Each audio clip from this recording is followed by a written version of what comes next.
Epístola está tomada la carta del apóstol San Pablo a los Corintios.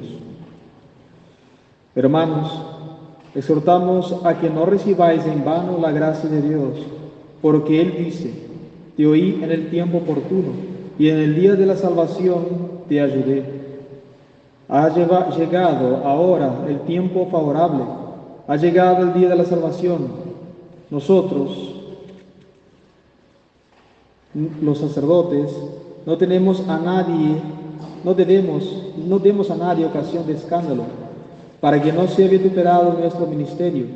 Antes, en todo, mostrémonos como ministros de Dios, con mucha paciencia en las tribulaciones, en las necesidades, en las angustias, en los azotes, en las cárceles, en las sediciones, trabajos, insomnios y ayunos, con castidad, con ciencia, longanimidad, con suavidad, con unción del Espíritu Santo, con caridad sincera, con palabras de verdad, con fortaleza de Dios, con las armas de la justicia a la diestra y a la siniestra, en medio de las honras y deshonras, en la infamia como en la buena fama.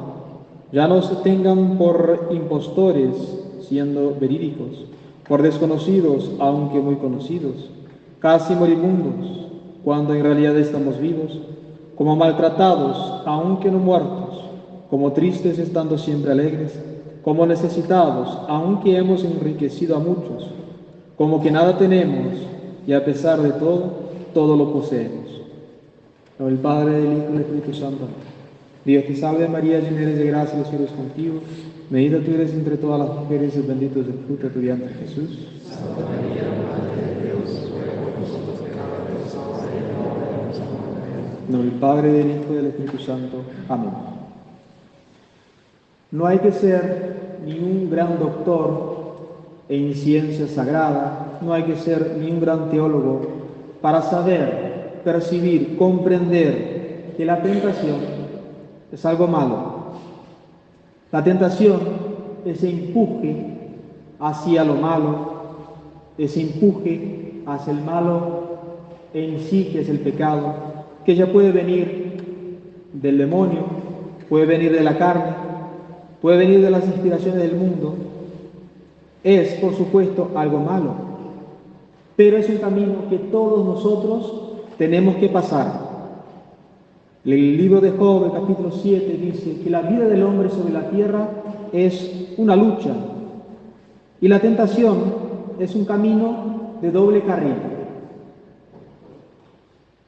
La tentación es algo malo, pero la ocasión de la tentación, el hecho de sufrirla, puede llevarme ya sea para el norte, ya sea para el sur.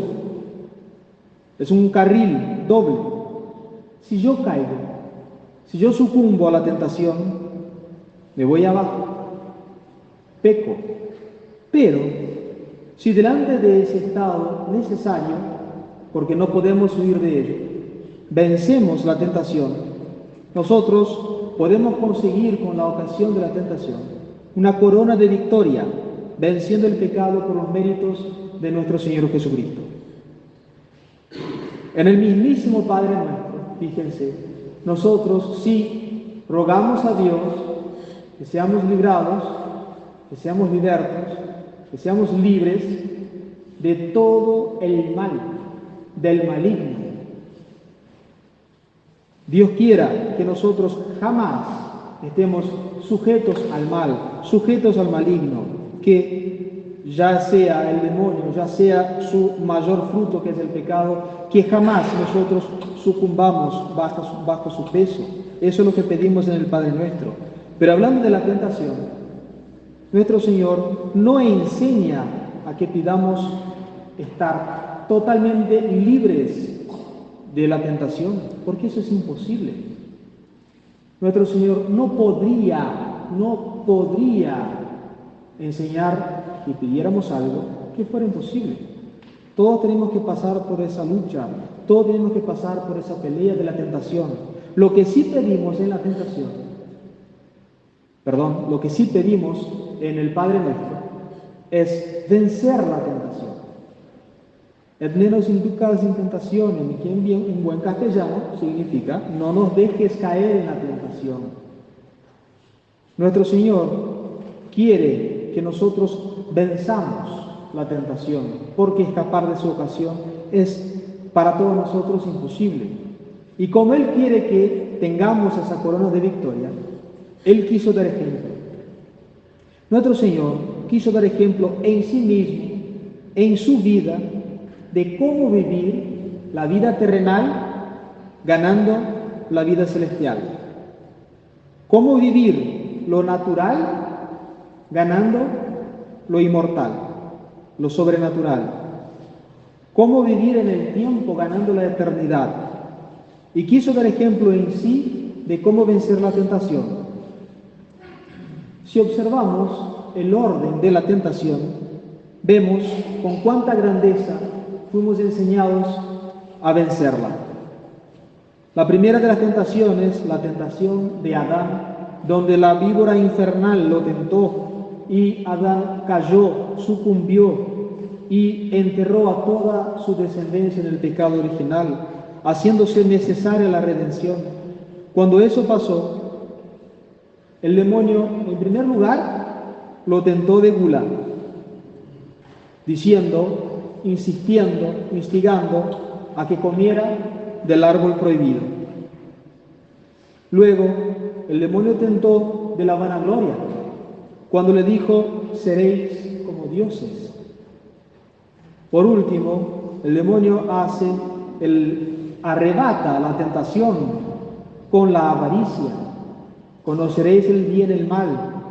En efecto, sepan que la avaricia no es una exclusividad del dinero. La avaricia puede recaer sobre muchas ambiciones, ya sea poderes, ya sea bienes, ya sea grandezas.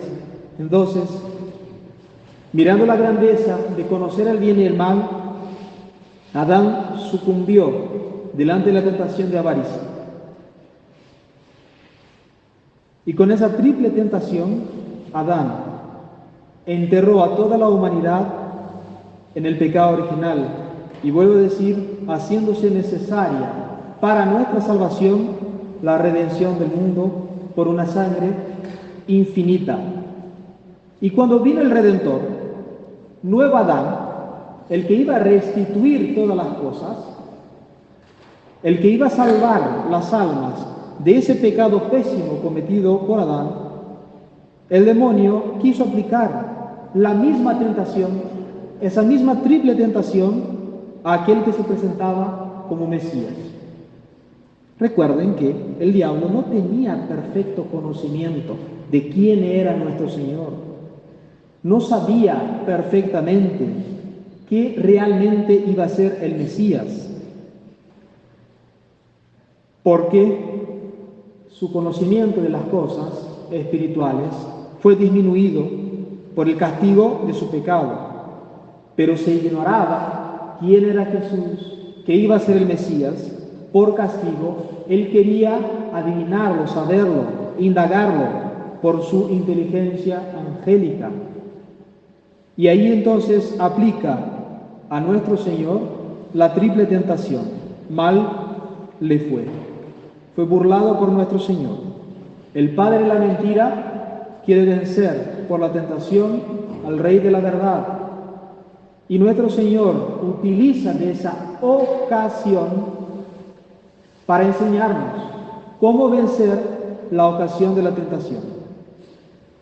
El demonio tenta a nuestro Señor Jesucristo de gula, 40 días y 40 noches sin comer, y luego tiene hambre.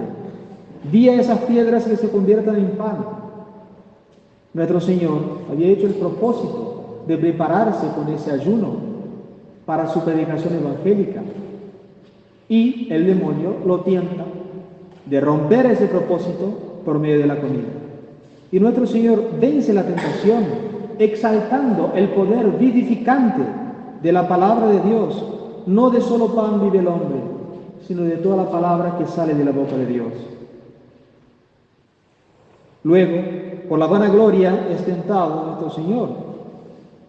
El demonio le dice, si eres el Hijo de Dios, lánzate de aquí abajo. Y nuestro Señor vuelve a vencer la tentación exaltando el honor de Dios y la virtud de la humildad. No tentarás al Señor tu Dios. Por último, aplica la tentación que más hizo caer a los hombres: el deseo desordenado de grandeza. Te daré todo lo que estás viendo si postrándote me adorares. Y nuestro Señor, con sublime sabiduría, nos enseña cómo vencer esa tentación de la avaricia. Nuestro Señor proclama la majestad divina y su derecho exclusivo a la adoración.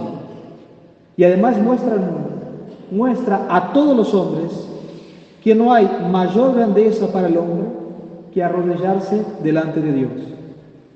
Fíjense, el demonio propone a nuestro Señor ser grande, ser el Señor de la tierra, en un monte altísimo, más alto que todos.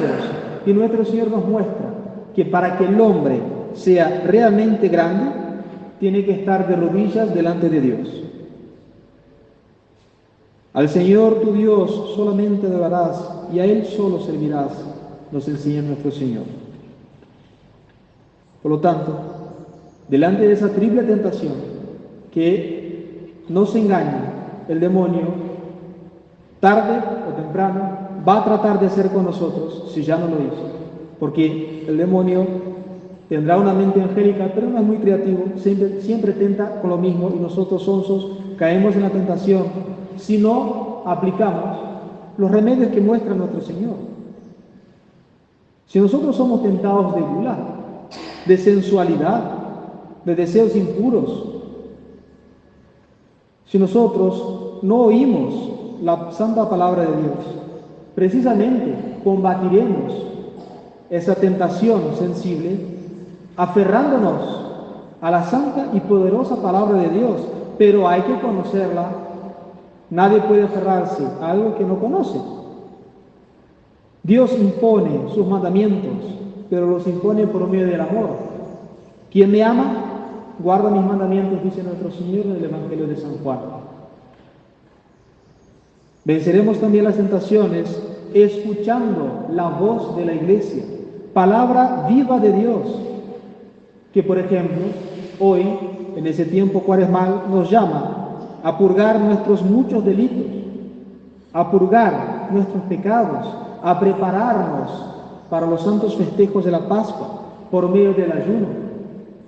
Sería sucumbir a la tentación de gula, no ayunar, no mortificarnos, no hacer penitencia. Y esa caída sería precisamente por no escuchar la palabra de Dios y no escuchar la voz de la Iglesia. Si tentados de vanagloria, recordemos lo que dice nuestro Señor al ponerse Él mismo como ejemplo. Nuestro Señor, Dios y hombre verdadero, sabiduría increada, el hombre más perfecto que pasó sobre la tierra, y no solamente eso, sino Dios y hombre, creador de la tierra, redentor del mundo. Cuando se pone, por ejemplo, no dice: aprended de mí, que soy el creador, aprended de mí, que soy todopoderoso, sino que aprended de mí, que soy manso y humilde de corazón. A eso agregamos las palabras del apóstol de nuestro Señor Jesucristo, Santiago, que dice: Dios resiste a los soberbios, mientras da su gracia a los humildes. El honor de Dios tiene que ser cultivado, su domingo observado, sus mandamientos cumplidos. Pero cuando hagamos todo eso, que indudablemente podemos hacerlo, cuando hagamos, debemos decir a nosotros mismos, en el íntimo de nuestro corazón: siervos malos e inútiles somos, porque lo que hicimos no es nada más que nuestra obligación. Si arrebatados por la tentación de la avaricia, sea cual fuera el género de la avaricia, por dinero, por bienes, por poderes, recordemos que para ser grande, para ser poderoso, para ser rico, hay que adorar a Dios.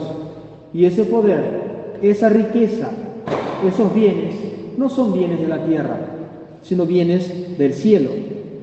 Aquí precisamente en esta iglesia, No adoramos a Dios de una manera genérica en sus criaturas.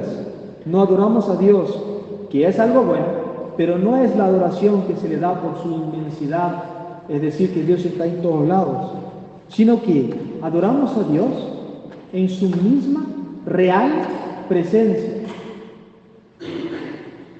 en su real sustancia divina, en la Santa Eucaristía. Y ese acto de adoración nosotros exteriorizamos cada vez que entramos o salimos o pasamos por delante del Santísimo con la genuflexión. Pero principalmente los que son más allegados, ojo con las genuflexiones mal hechas. Hacer la genuflexión para ver si su lugar ya está libre. Hacer la genuflexión para ver dónde va a poner los floreros. Hacer la genuflexión buscando los fósforos para prender las velas no es un acto de oración, es un acto distraído. Perdemos muchísimas veces la oportunidad de hacer un acto de verdadera adoración al entrar en la iglesia y hacer una genuflexión mal hecha. Si bien con el cuerpo bien estructurado, pero con la mente, con el corazón totalmente enajenados por la rutina. Luchemos contra esa rutina para sacar de nuestras genuflexiones verdaderos y auténticos actos de adoración. Y para luchar contra la avaricia, la Eucaristía es un remedio grandísimo. Fíjense bien, miremos la pobreza del sacramento de la Eucaristía en sí mismo. La comida más común que hay, la cosa más corriente, agua y harina, sin sal, sin levadura, sin grasa. Alimento pobrísimo en cuanto a lo natural, pero lo más rico, lo más grande que hay en lo sobrenatural. En la Eucaristía, presten atención, en la Eucaristía se prueba que el que se humilla será exaltado. Nuestro Señor, para estar con nosotros hasta el fin de los siglos, se hace un pan humilde, un pan pobre, se humilla. Pero ¿cuál fue el resultado de eso? Las grandes iglesias, las grandes obras de arte, el oro, la plata, el bronce, empleados para guardar a nuestro Señor, imágenes bellísimas, iglesias monumentales, campanas maravillosas, todo para anunciar que allí está el manso y humilde de corazón. La Eucaristía representa lo que Dios nos va a hacer cuando lleguemos al cielo, si llegamos. Porque si somos humildes aquí, si nos humillamos, si nos mortificamos, si somos mansos, si somos nada, todo eso que nosotros vemos en la iglesia, el oro, la plata, la belleza, la música, es una representación de la gloria del cielo. Y allí realmente seremos exaltados, seremos grandes, si aquí fuimos humildes. Que Dios nos libre de todo mal, nos libre del maligno, nos dé la victoria ante las tentaciones. Y para ello vamos a pedir el maternal amparo de la Santísima Virgen María para salir de cada ocasión de tentación con el título de bienaventurado. Ave María Purísima. El Padre, del Hijo y del Espíritu.